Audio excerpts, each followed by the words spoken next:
Ipatatawag ng Kongreso ang Maynilad at Manila Water para mabusisi tungkol sa kanilang wastewater treatment facility. Kaugnay pa rin yan sa rehabilitasyon ng Manila Bay. Ilalabas na rin ng DENR o ng Department of Environment and Natural Resources ang listahan ng mga establishment na wala raw sewerage treatment plant. May report si Mark Salazar.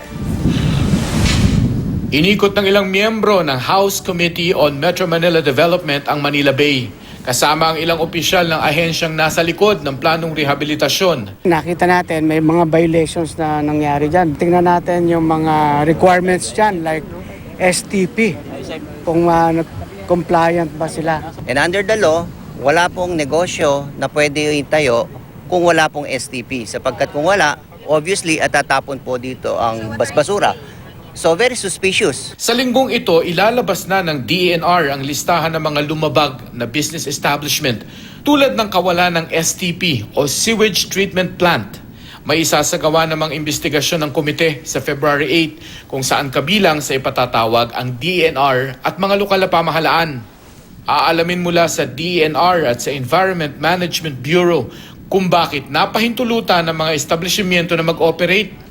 Ang DENR handa raw makipagtulungan pero giit nila, minana lang nila ang problema.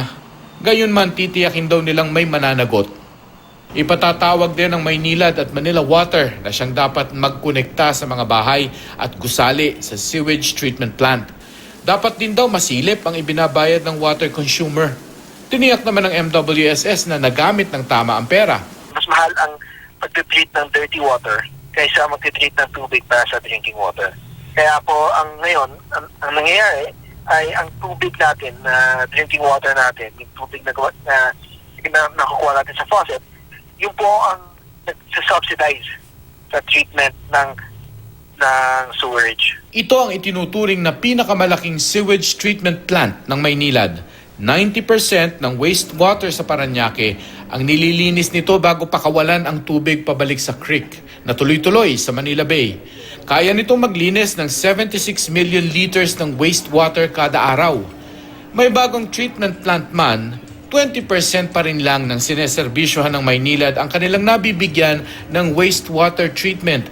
Ganitong porsyento lang din daw ang compliance ng Manila Water. You cannot point to Maynilad and Manila Water all the time. Kasi for example now, very good kasi ang Parañaque natanggal yung former settler. So nababawasan yung dumi ng tubig sa creek. Because in some areas where we have treatment plants, we clean the water.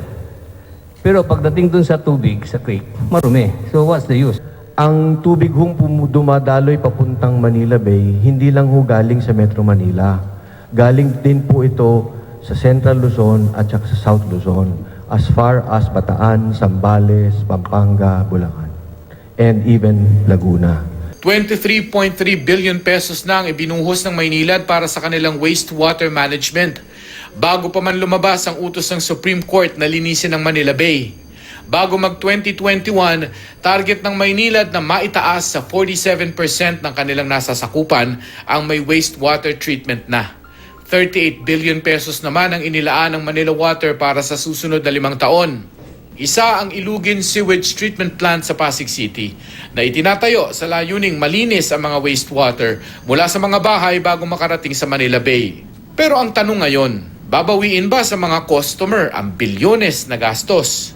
All these projects have already been included in the previous rate rebasing, the fourth rate rebasing last year. We've already announced the rate adjustment and the schedule. There's no additional adjustments for the cleanup, any additional cleanup of Manila Bay up to 2022. Nabansagan din ng DENR ang Manila Zoo bilang major pollutant ng Manila Bay. Kaya isinara ang zoo at inirekomendang i-rehabilitate. Ipinakita sa GMA News ang compost pit kung saan dumidiretso ang dumi ng mga hayop. Sa per day natin, ang nako-collect namin at least mga 3 to 4 sacks. Ginagawa namin fertilizer. Kung makikita nyo, marami tayong halaman dito, marami tayong mga plant boxes. Doon din namin siya nire-recycle. Sa septic tank naman ng parke, dumidiretso ang dumi ng tao. Kaya gate ng Manila City Engineering. Generally, hindi naman masyadong malaking contribution yung Manila Zoo sa actually sa not really na ano. The mayor instructed for about 4 months, pero kung if we can complete it shorter, the mayor we will prioritize. Sa memo ng Manila City Government, ang dahilan ng pansamantalang pagpapasara ay ang untreated sewage o maruming tubig mula sa zoo na dire-diretso raw sa Manila Bay. Ang tanong nila, Ano po ba ang ititrip namin? Wala namang chemicals, walang mga hazardous waste kami namang na-generate dito. Mark Salazar, GMA News.